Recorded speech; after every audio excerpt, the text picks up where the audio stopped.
bayaran. Dengan bayaran ni. Jangan Sayang. ambil semayang. Jangan terlangkau. Saya siap baca yang doa-doa yang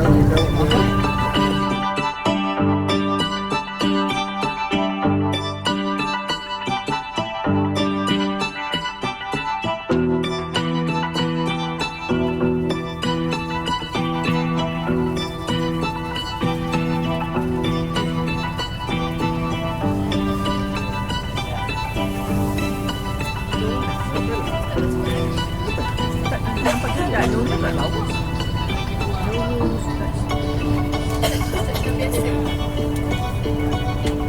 Kat masjid belakang ni semayang hotel dan kalau jumpa kami pertolongan anak muda atau ayam. Mak tolong sampaikan ya doa ni. InsyaAllah. Itu dia. Hanya saja. Ya, amin. Yang akan saya mampu untuk beramal setiap amalan kebaikan di dunia. Mudah-mudahan menghasilkan kita taufik dan hidayah supaya kita dapat melakukan amalan yang mana amalan itu diterima oleh Allah SWT. Jadi insyaAllah tuan-tuan, apakah amalan yang mana sangat digalakkan oleh para ulama semasa berada di bumi Madinah? Tidak bukan adalah perbanyakkan selawat. Banyaklah selawat kepada baginda Nabi kita. Kerana apa? Kerana selawat di sini dikatakan Rasulullah juga menjawab secara langsung. Bahkan nama orang yang berselawat tersebut akan disebutkan sekali nama Allah. Jadi tuan-tuan membuat selawatlah kepada Nabi. Mudah-mudahan kita dapat dekat dengan Nabi. Kita selawat kepada Nabi ni bukannya kita memohon kebaikan hanya sekadar kebaikan Nabi, tidak. Bahkan Nabi itu telah mendapat segala kebaikan yang pernah Allah itu telah dapat pada Nabi. Berapa? Jadi para ulama mengatakan bilangan yang baru masuk istilah banyak itu adalah sebanyak 300. Kalau tuan-tuan orang berselawat 299, itu tak masuk banyak lagi. Itu baru masuk sedikit lagi. Kalau nak dikategorikan banyak berselawat kepada Nabi, dia mestilah 300 dan ke atas. Itulah bilangan yang dimasukkan ke dalam istilah banyak berselawat. Jadi banyaklah selawat kepada Nabi tuan-tuan dan puan. Kerana kita berada di satu tempat yang mulia, yang penuh barakah dan tempat yang dekat dengan Nabi. Jadi selawat ni macam-macam jenis selawat. Kita boleh selawat. Antara yang paling ringkas sekali, sallallahu ala Muhammad, sallallahu ala Muhammad. Itulah paling ringkas. Yang panjang-panjang tu tuan-tuan yang mana hafal tu bolehlah baca, tak masalah. Selawat Fatih ke, selawat Muhtiyat ke, selawat Tafidiyah ke, selawat Nur Zati ke, tak kisah. Yang mana tuan-tuan yang hafal, bacalah. Sebanyak mana pun tuan-tuan mampu.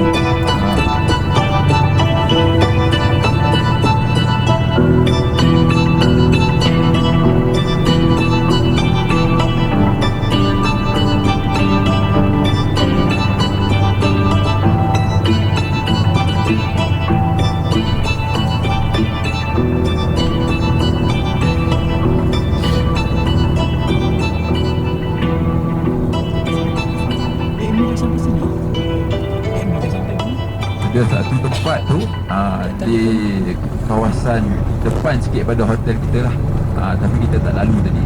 Jadi ada satu masjid tu dinamakan Masjid As-Sajadah, yang mana kisahnya masjid ini ketika Rasulullah berada di sini pada zaman hayat baginda, malaikat Jibril datang berjumpa dengan Rasulullah di situ. Jadi malaikat Jibril membawakan satu wahyu kepada Nabi, mengatakan bahawa sesiapa yang berselawat kepada engkau wahai Muhammad, maka Allah akan berselawat kepada dia. Sesiapa yang beri salam kepada engkau wahai Muhammad, maka Allah akan bagi salam kepada dia. Maka gembira ialah Nabi atas anugerah yang besar ini. Mungkin kita anggap remeh dengan selawat, tapi Nabi tidak menganggap anugerah selawat telah Allah beri kepada umat ni remeh, tidak. Bahkan ketika itulah Nabi sujud syukur pertama kalinya di Masjid Sajadah. Dan itulah asal usulnya sujud syukur. Kalau biasa orang sujud syukur ketika main bola, ketika menang sukan. Jadi asal usul sujud syukur tu Yang mana kita buat kalau kita dapat nikmat anak masuk universiti ke, kita sihat ke. Jadi asal usulnya adalah ketika mana baginda Nabi kita bersujud dan bersyukur kepada Allah ketika mengetahui bahawa Allah memberikan anugerah kepada umatnya kepada sesiapa yang berselawat kepada baginda Nabi. Sebab apa tuan-tuan? Yang berselawat kepada Nabi ini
نسويها وين؟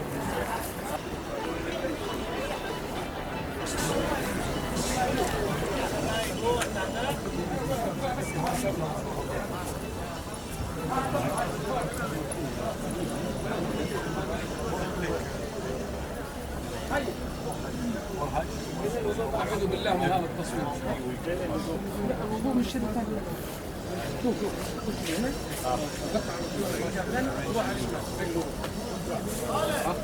هاي حتى هاي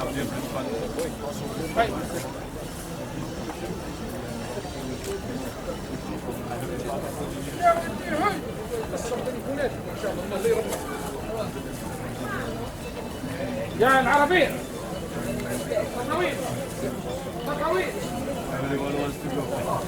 تطاويل. You're flying with your boots from the first day of the يلا يا حاج يلا يا حاج لو سمحت. What do you want to do? No. السلام عليكم. السلام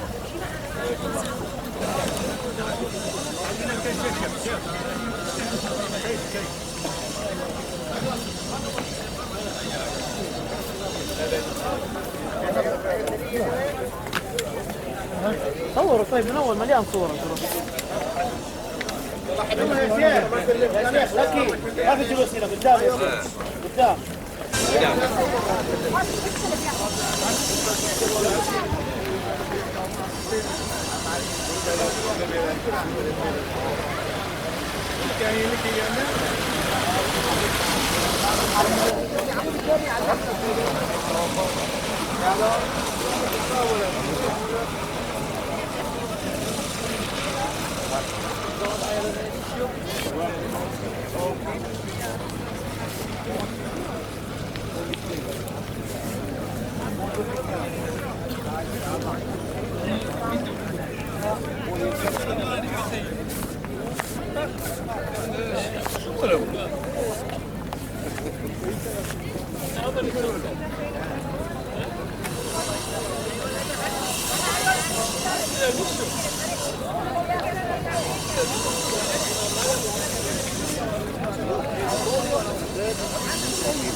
Jadi aku seorang aku boleh bagi yang dari itu.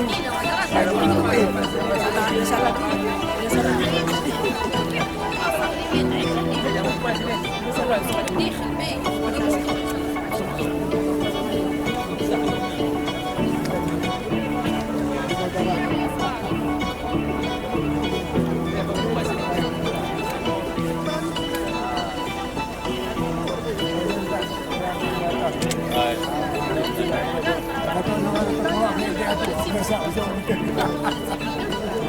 Alhamdulillah.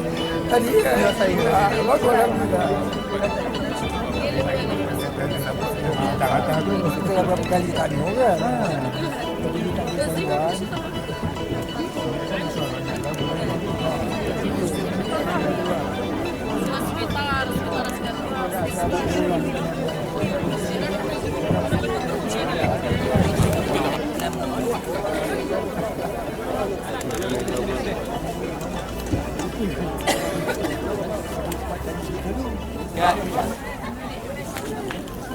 Okey, dekat. Jangan jauh, nanti dia marah.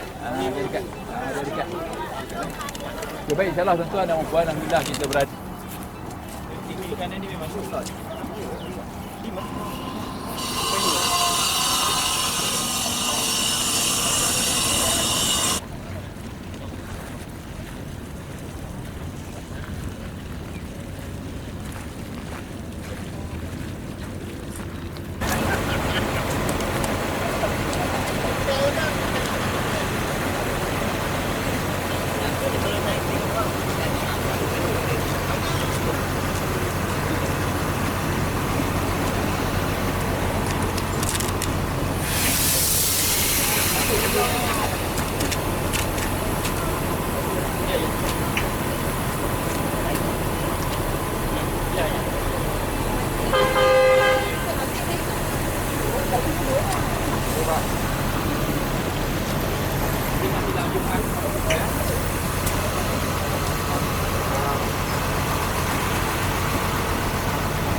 Aku dia air bagi dia mungkin. Ya kan? Dengan bayangan ni.